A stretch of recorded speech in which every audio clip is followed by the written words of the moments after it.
You're listening to the Radio Wammo Breakfast, only on Kiwi. Yes, joining us now to talk green politics with us, it is Mr. Russel Norman, co-leader of the Greens this morning. Good morning, Russell. Morning, Wammo. I thought I'd start off this morning with just something that I noticed over the weekend. I was spending the weekend in Hanmer, during the time up there. But then on the way back to Christchurch on Monday, there's a bit of a nor'wester starting to blow, so things were starting to warm up. The wind was going, and as I was cruising through dairy country, Russell, I noticed all the irrigators going pretty hard over the Canterbury Plains, and I thought, something about this doesn't seem very natural. Yeah, well, wait till they take them into the Mackenzie country, which they've got consent to do now in massive scale. Then it's going to look even more unnatural. Now tell us about this, because I saw also while I was up there in the I think it was one of the local papers, I saw a picture of you at some kind of protest for a proposed irrigation scheme at the Huranui.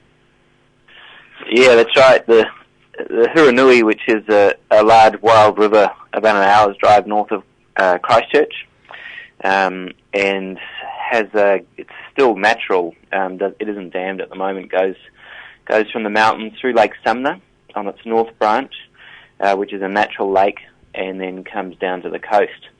And so there's a proposal there to put a 70-metre high dam across the southern branch and a 3-metre high dam across Lake Sumner, and use that water for irrigation for dairy conversion, basically across the across North Canterbury Plains there. And that's what's driving it, dairy mainly.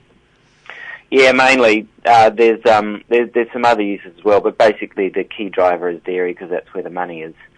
And so, our view is that we're running out of wild rivers because we've dammed so many of them already. And so we should look after the last of our wild rivers. And we also know, of course, that kind of scale, I think it's 40,000 hectares they're talking about irrigating, will have a significant impact on water quality, both groundwater and the water in the rivers and lakes as the nutrients flow through the system. Down at the bottom of that catchment near Cheviot, they've already got polluted groundwater, so they've already got a big problem down there, so it'll just make it worse. And how strong is the opposition to this? Because, I mean, you'd imagine most of the people in the local area would be pro because I guess they get their income and their livelihood from dairy. Yeah, well, they don't yet, but they'd like to, I guess. It's true, there are a lot of people that are aiming to make a lot of private profit out of a public resource and out of alienating the public from a wild river by getting rid of that wild river. But wouldn't they see you turn up there and say, well, hang on, you don't even live here. You're somewhere up Wellington way. You bureaucrat, you. Why do you come down here and tell us what to do? This is our area.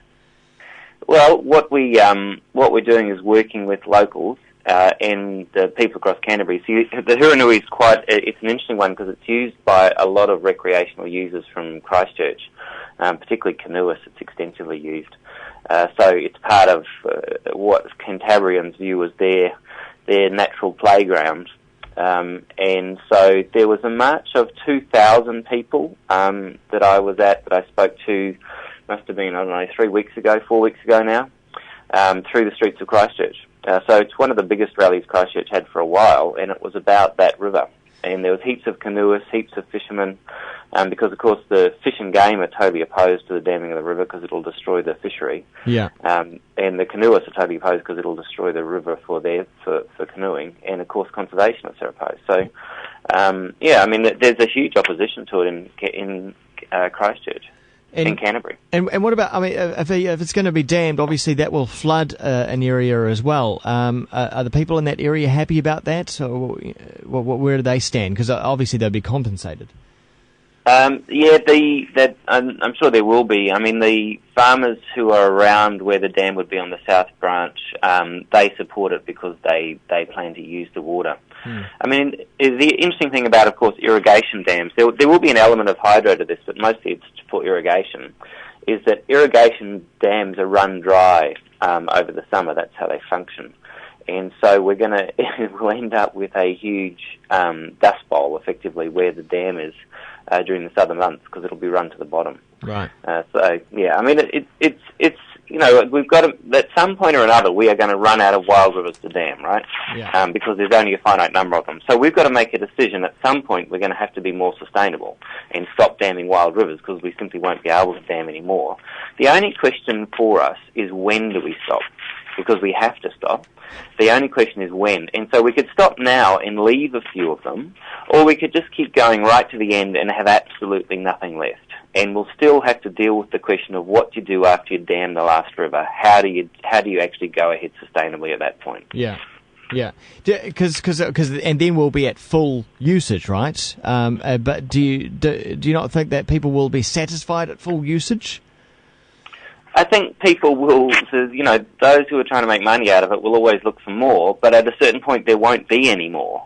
And so they, they will have to face the question of what happens when you can't dam another river, because there won't be any more to dam. And all I'd say is, why don't we address that question now, so that we deal with the same issue, but we leave ourselves some wild rivers. Why not leave ourselves some wild rivers? It's one of the things that makes our country a great place to live. Now, Russell, I'm not sure if you're aware, but New Zealand received a bit of bad press in one of the major UK newspapers, The Guardian. An article was written by a chap called Fred Pearce. It was entitled, "New Zealand was a friend to Middle Earth, but it's no friend of the Earth." And the byline says, "Lord of the Rings country trades on its natural beauty, but its emissions have risen 22% since it signed Kyoto." And basically, the article goes on to say, basically, there's a bit of a greenwash going on in this part of the world, and we give this impression to the rest of the world of being clean and green and beautiful and wonderful and all that, but it couldn't be further from the truth. Yeah, so this is the reality of when we increase our greenhouse emissions dramatically by somewhere in the order of 25% since 1990, and then we go around promoting ourselves as clean and green. At some point or another, people are going to put the two things together, and it's just a matter of time until that happens. So we've got a choice. We can sit here and keep increasing our greenhouse emissions and pay through the nose for it, incidentally, but keep increasing our greenhouse emissions and ultimately blow our clean and green branding out of the water. Or we can actually take action to reduce our greenhouse emissions. And why don't we do that? It would be good for the planet. It would mean we'd set our economy down a low-carbon path, which is going to be the way of making money in the future. And we keep our clean and green brand, which is part of how we make a premium on our products and how we sell tourism to the world. Yeah. This is a wake-up call. Well, the government is obviously very concerned about these types of articles that are published in major newspapers like this, because Nick Smith took the time to make a personal response to this particular item in The Guardian. And if people want to go read that, then go to guardian.co.uk and check it out. But basically, he's taken every point and then given the government spin on that. Would you like to see more of these? Even though it's damaging for New Zealand's reputation, would you like to see more of these articles written about New Zealand and the pressure put on New Zealand from the outside? Well, what I'd really like to see is for us to actually deal with it. Actually cut our greenhouse emissions, because this article dealt with that issue, but we could equally talk about what's happening with fresh water, and the fact that most of our lowland rivers and pastoral catchments aren't safe for swimming during the summer. There's a whole bunch of things we could talk about: biodiversity, loss of biodiversity, but why don't we actually take action on these issues, and then we can have articles saying, isn't it great New Zealand's improving its performance on environmental issues? Which is, what we need. Why don't we stop spending billions and billions of dollars on new motorways and instead invest it in public transport, walking and cycling? Well, isn't Wyatt Creech going to sort this out? Former Deputy Prime Minister Wyatt Creech, he's going to oversee an investigation into the Environment Canterbury's resource management functions. Isn't he? He's going to help sort out some of this, isn't he not? So the background, this is the Regional Council in Canterbury, whose job it is to basically protect us from dirty dairying, and who started to take some action against irrigators. So irrigators responded basically by putting pressure on the mayors to complain about the regional council, which they did to Rodney Hyde. Rodney Hyde and Nick Smith then said, we're going to run an investigation into the regional council. Okay, I think that's a bit of a conspiracy myself, but, I'm one of those kind of people.